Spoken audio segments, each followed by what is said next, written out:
What really started? World War II. Introduction. The question of origins. When people think of the Second World War, they often imagine a single spark: Germany's invasion of Poland on September 1st, 1939. Within 2 days, Britain and France declared war, and the world was once again engulfed in global conflict. But the truth is far more complicated. Wars of this scale do not begin overnight. They are the result of decades of political miscalculations, economic hardship, national resentment, and unchecked aggression. This is the story of how unresolved tensions from the First World War, the failures of international diplomacy, and the rise of totalitarian regimes created the conditions for the deadliest war in human history. To truly answer the question, what really started World War II, we must begin not in 1939, but in the ashes of the Great War 2 decades earlier. The legacy of the First World War. The First World War ended with an armistice in 1918, but peace proved elusive. At the heart of the problem was the Treaty of Versailles, signed in June 1919. To the victors, particularly France, the treaty was meant to ensure Germany could never again threaten Europe. It imposed harsh reparations, territorial losses, and strict military restrictions. To the Germans, however, Versailles was not peace, but humiliation. The War Guilt Clause blamed them solely for the conflict, despite the fact that many powers had been involved in its outbreak. The Reparations Bill, which demanded billions of gold marks, crippled the German economy and fostered a sense of injustice.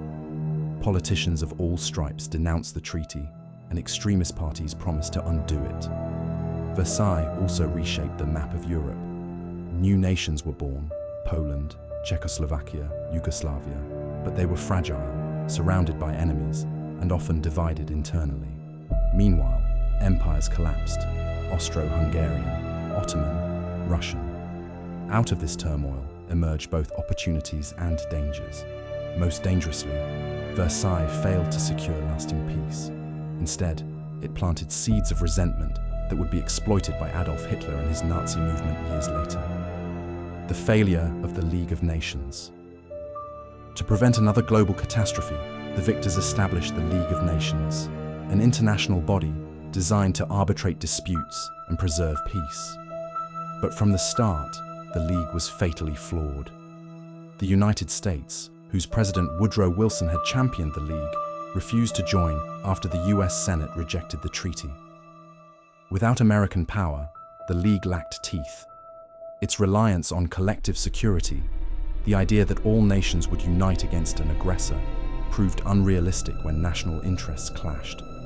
Throughout the 1920s and 1930s, the League failed again and again. Japan invaded Manchuria in 1931, establishing the puppet state of Manchukuo. The League condemned the act, but did nothing to stop it. Italy invaded Ethiopia in 1935, using poison gas against civilians. Once again, the League's sanctions were half-hearted and ineffective. Each failure emboldened aggressor states. Germany, Italy, and Japan learned the same lesson. The world's so-called guardians of peace lacked the will to act. The rise of totalitarian regimes, the 1920s and 1930s, witnessed the rise of regimes built on authoritarianism, nationalism, and expansion. In Italy, Benito Mussolini seized power in 1922, establishing the first fascist dictatorship. His vision was a revival of Roman greatness, achieved through military conquest. In Germany, the Weimar Republic struggled with political instability and economic crisis. The Great Depression of 1929 devastated Germany, sending millions into unemployment. Out of this despair rose Adolf Hitler and the National Socialist German Workers' Party. Hitler promised to overturn Versailles, restore national pride, and expand eastward to secure living space for the German people. By 1933, he had become Chancellor, and within months, Germany was a dictatorship. In Japan, militarists gained control of the government. Driven by economic need and nationalist ideology, Japan turned to expansion in East Asia, believing it was destined to dominate the Pacific.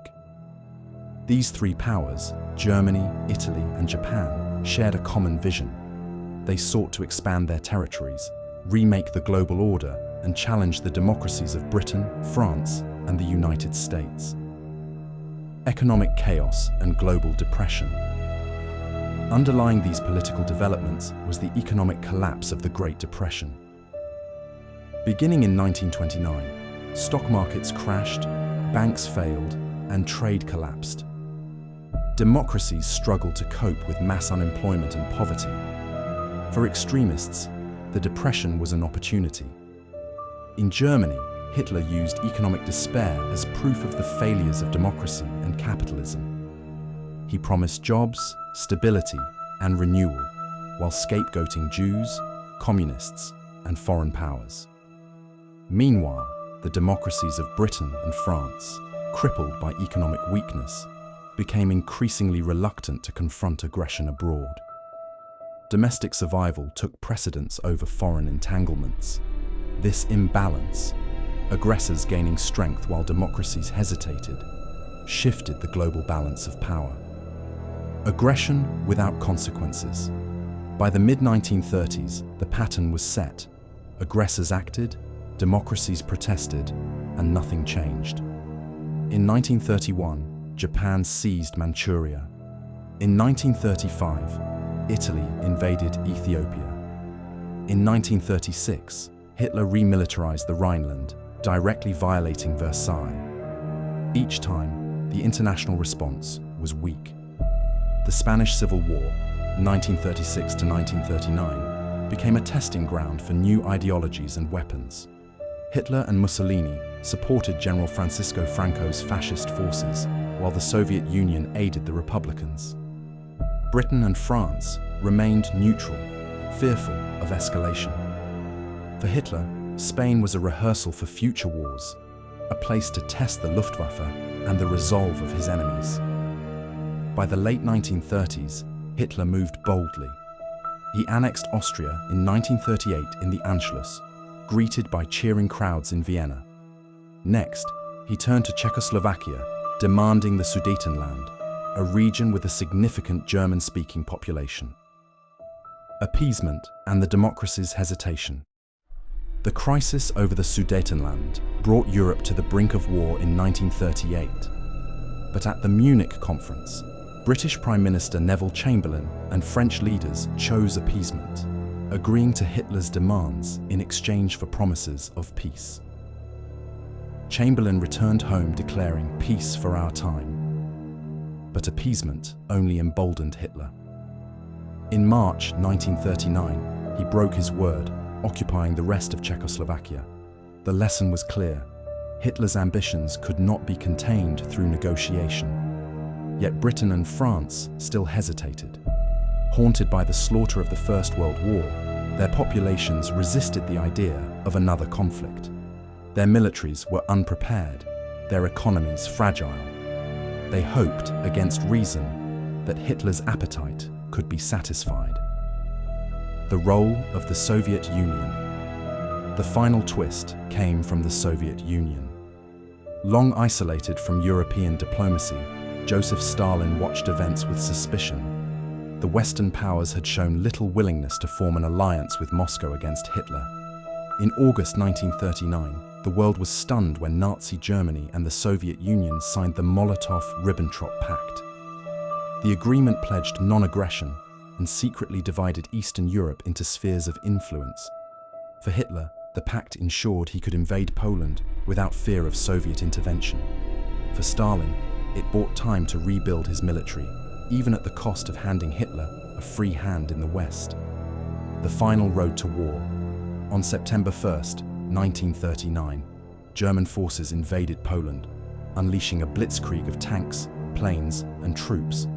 Within weeks, Poland was crushed. On September 17th, the Soviet Union invaded from the east, as agreed in the secret pact. Britain and France, bound by treaty to defend Poland, declared war on Germany on September 3rd. The Second World War had begun. But it is essential to understand. The war did not start simply because of Poland. It began because for 2 decades, the world had allowed aggression to go unchecked, grievances to fester, and dictators to rise. By 1939, war was no longer avoidable. It was the inevitable result of failure upon failure. Conclusion: lessons of a tragedy. So what really started World War II? It was not a single event, but a chain reaction. The harsh Peace of Versailles, the weakness of the League of Nations, the rise of totalitarian regimes, the devastation of the Great Depression, the cowardice of appeasement, and finally, the cynical calculations of diplomacy. When Hitler invaded Poland, the match was lit. But the fire had been smoldering for years. The lesson remains clear: peace cannot be preserved through weakness or denial. When aggressors are not confronted early, their ambitions grow unchecked, and the cost of resistance becomes catastrophic. World War II claimed more than 70 million lives. Its roots lie in the failures of the decades that preceded it. And if history teaches us anything, it is that the price of ignoring aggression is always far greater than the price of confronting it.